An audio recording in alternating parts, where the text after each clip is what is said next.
Hi guys, welcome to the channel. Today I'll be sharing some easy tips on how to store your fruits and your leafy veggies.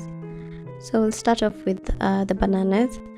So I start off by separating the bananas, and I'm usually very keen to cut them all the way to the top part. So as you can see, not all of them are too ripe, so I just start by cutting all of them up, and then once I'm done, I'll separate them and then prep them from there.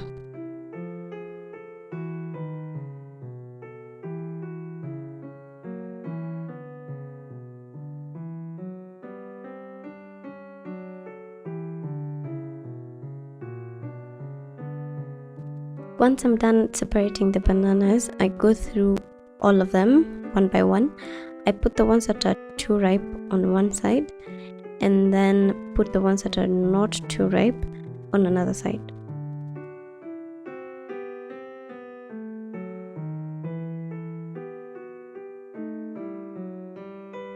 I then go ahead and take the ones that are not too ripe, because I'm going to store them in the fridge. I start by cutting strips of aluminium foil, and please note that you can do this with the normal cling film if you don't have foil, but either one of them works. So I start off by cutting a big piece of aluminium foil, and then I cut it into strips, not too thin, just ones that are enough to fit the number according to the number of bananas that I have.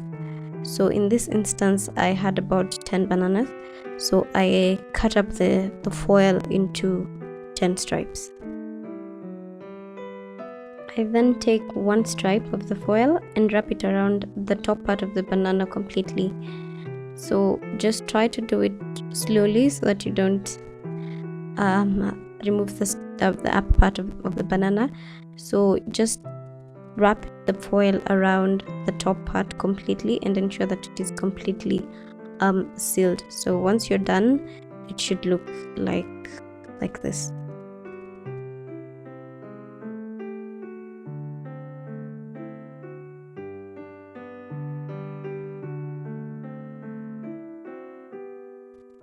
I then go ahead and do that with the rest of the bananas that are remaining.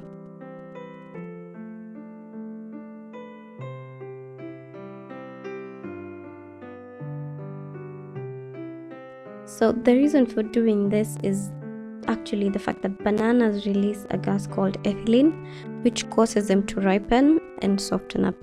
So by wrapping the top part like we're doing, this actually slows down the ripening process.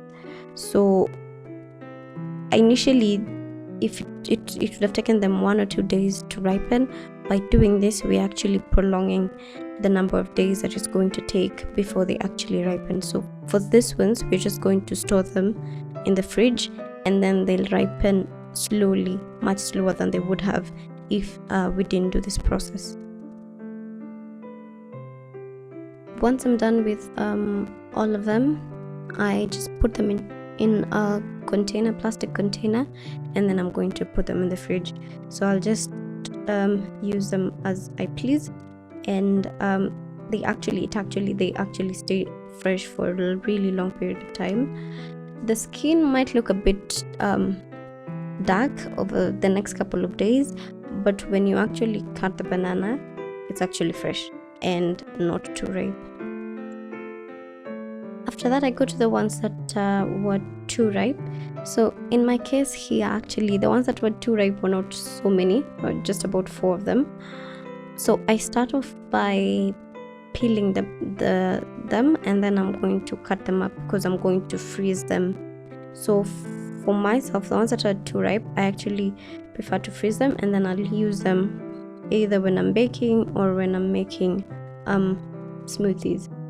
When I'm done peeling them, I'm going to cut each banana into 4 large pieces, and then I'm just going to put them on a plate separate from each other. Try to put them separate from each other, and then I'm going to put them in the freezer just as they are, and then let them stay in the freezer for about 30 minutes as I continue with something else.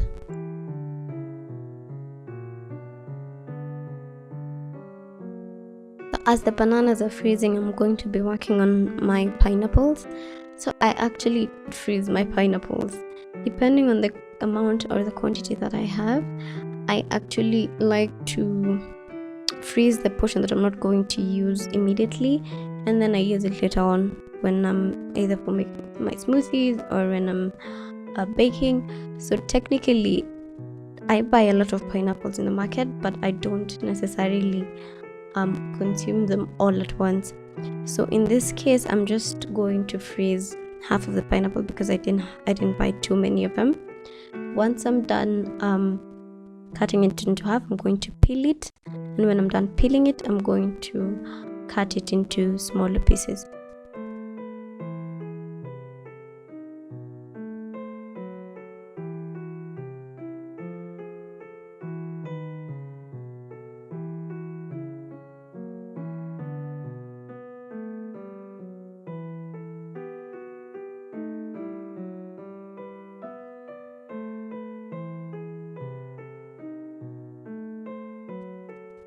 I like to cut my pineapples into smaller pieces so that I am able to divide them and then put them into the storage bags, and then whenever I need to use them, I just need to take out one of the bags and just use that. I don't have to worry about throwing the whole thing and then having to put them back in the freezer. So I cut them into small pieces, and then I'm able to actually know how to divide them.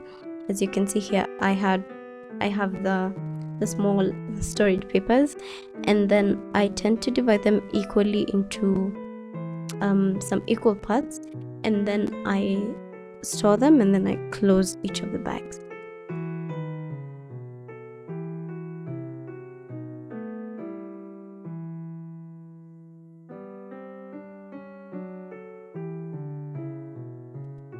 These small bags actually do come in handy for me because I'm just able to take out one and use one of the small bag completely, and then I don't have to worry about the rest. And whenever I need to use some more frozen pineapples, I'm going just to take out another piece and then use that completely. By the time I finish the pineapples, the bananas have been in the freezer for 30 minutes. So I take them out and divide them equally and put them into the small papers. Once I'm done, I'm going to store them inside the Ziploc bag. So the good thing with putting them into the small papers fast is that I just get to use, like, I can now store them into one large Ziploc bag without having to waste one whole bag on the small pieces of it. And it's also very convenient for me because when I need to make a smoothie, when I need to use the bananas, I don't have to worry about what proportions matches what. I just need to take out one piece, and I know that's enough for what I'm going to use, or maybe take out two pieces. Like, it just gives me a rough idea quantity wise of what I need. And plus, I use one big Ziploc bag, and I can store as many small packets of fruit as I can, and I can actually mix them, because in this case I actually did put the bananas and the pineapples inside one Ziploc bag.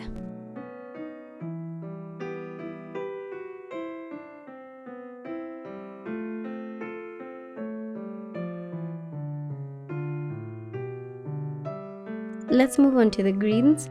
So this tip actually applies to both spinach and kale. So I start off by lining a big container with kitchen towels. So in my case, I only bought spinach. I actually tend to eat more spinach than kale. So I start off by chopping off the stem part of the spinach, and then once I chop them out, I'm going to sort them out lightly and then put them inside the container just as they are. So I don't wash them or I don't clean them. I just cut off the stems, and then I'm going to divide them, because as I said, I like just to take out one piece of something in my fridge or in my freezer and use it as that. So I don't want to take it and then have to use half the amount. So I just personally prefer to subdivide them when I'm doing this, and then I know when I'm cooking I'm going to use the full amount in one container, and then the other container I can use it later on.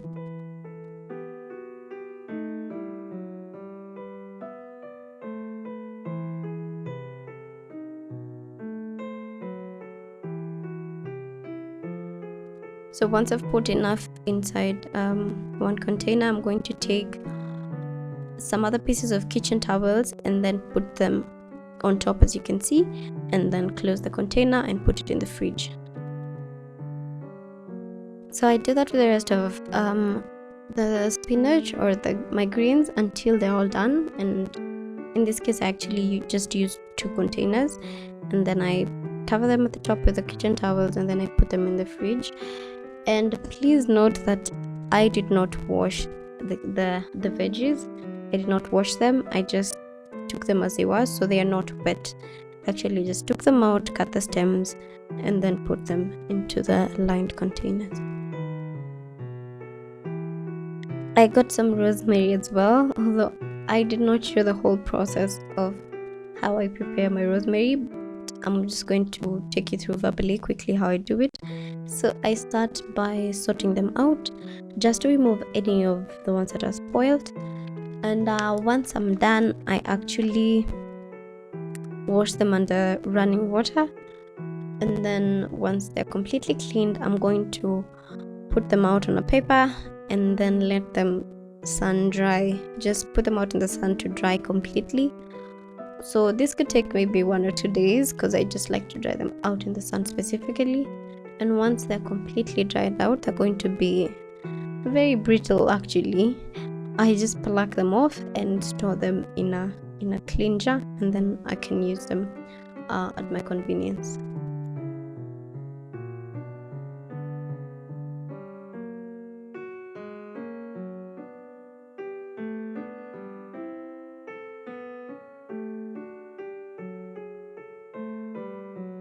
So in my previous video I hadn't mentioned another way to preserve your coriander.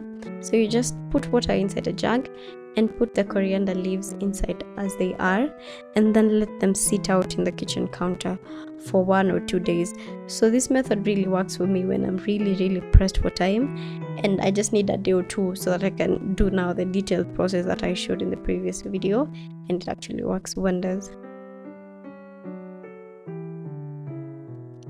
Lastly, I'm going to prepare my limes and lemons. So I start off by putting some water in a container. I then add about 2 tablespoons of white vinegar, and then I put in the lemons and the limes and let them sit in for 10 minutes.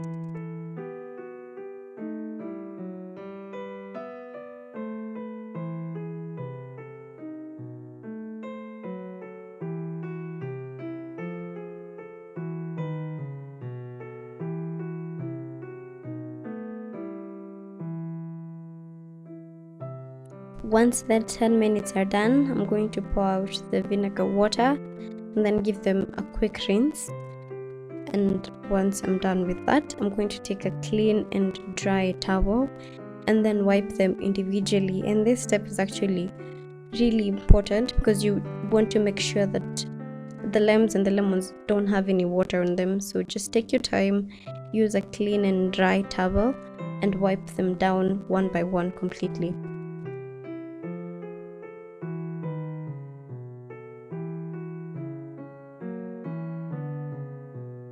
So once I'm done wiping all of them, I'm just going to put them in one Ziploc bag and then try to remove as much air as you possibly can inside the bag. Zip them up and put them in the fridge, and that's it.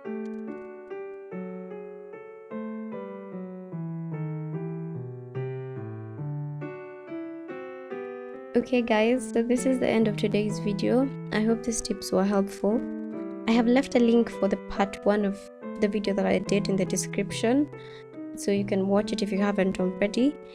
Leave me a comment on any other tips that you have that work for you, and please subscribe to my channel and turn on the notification bell so you're notified whenever I post a new video. Thank you so much for watching, and I'll see you on the next one.